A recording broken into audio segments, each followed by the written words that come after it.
Serum टोली सरना स्थल के सामने जो रैंप गिर रहा है उसको लेकर लगातार आदिवासी संगठन विरोध कर रहे हैं। एक तरफ जहां एल&टी कंपनी अब उसका काम कंप्लीट कर रही है और दूसरी तरफ आदिवासी संगठन बैठक करके विरोध दर्ज कराने का प्रयास कर रही है ताकि सरकार अब भी जाग जाए और उसको रोकने का काम करे ताकि आदिवासी समाज का भावनाओं को ठेस ना लगे।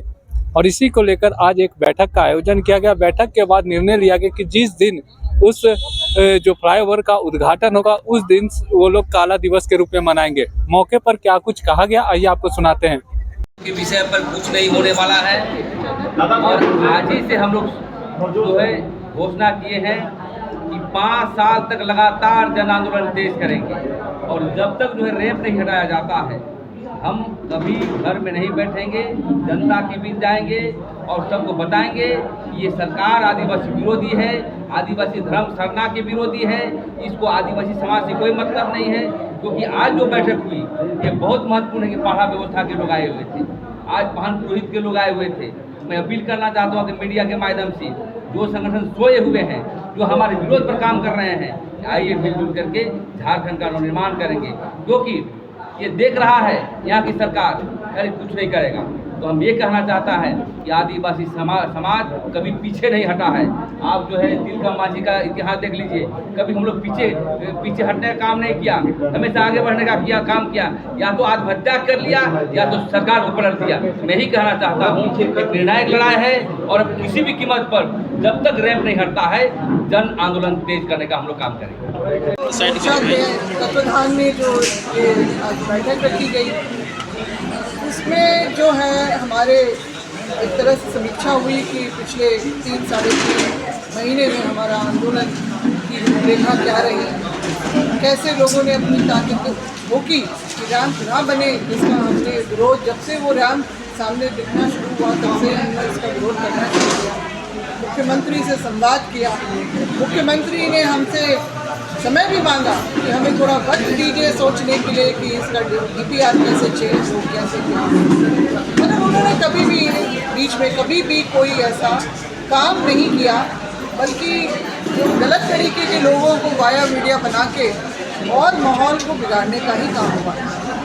इससे सरना समाज के लोग जो है दिन प्रतिदिन आक्रोशित होकर जो है अपना आंदोलन इसी उम्मीद में चलाते रहे कि अंततः कभी तो हमारे मुख्यमंत्री को इस चीज़ का जो है आभास होगा कि सरना आदिवासी जो है अपनी चीज़ों को लेके अपने धार्मिक पारंपरिक व्यवस्था को बचाने के लिए किस तरह से आंदोलन करें। मगर उन्होंने तो बिल्कुल अपना तानाशाही रूप दिखा दिया, चले गए यूरोप घूमने के लिए और पीछे से जो है बंदूक के साए में रैंप करना। हमारे लोगों ने उस दिन भी 24 अप्रैल की बात है, शाम के समय जब लोगों को पता चला, लोग पहुंचे और उन्होंने विरोध करना शुरू किया, तो उनको साथ को जिस तरह की बदसलूकी करना था, पुलिसिया कार्रवाई करनी थी, किया ही, नज़रबंद तक किया और निश्चित रूप से और उनको मतलब थाना ले जाने की भी कार्रवाई करनी थी। मगर जिस तरह से लोगों की प्रतिक्रिया आनी शुरू हुई तो हमारे अपने जो लोकतंत्र के जो एक और स्तंभ जो है पत्रकारिता में हमारी पत्रकार का भी मोबाइल छीन के और जो छीना झपटी किया गया, जिस तरह का व्यवहार हमने देखा। ये दिन भी जो हमने बैठक आपातकालीन बैठक जो बुलाई उसका भी आपने सबने देखा कि किस तरह से पत्रकारों को तो खदेड़ा ही गया।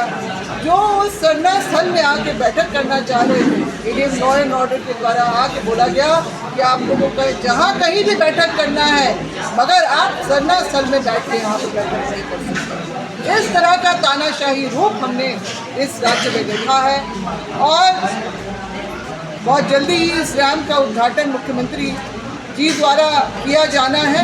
हम उसका पुरजोर विरोध करते हैं। लोग और आक्रोशित हो गए हैं और उस दिन मुख्यमंत्री जी के दिन का वो काला दिवस वो मनाएंगे जब उनको पूरे राज्य में से जो है काला झंडा और काला जो है पट्टा उनको लहराता हुआ दिखाई देगा। और हमने आज की इस बैठक में सबके जो सुझावों के आधार पे चरणबद्ध तरीके से अपने आंदोलन को आगे बढ़ाने का और अंजाम तक पहुंचाने का जो अपना आज काम किया है।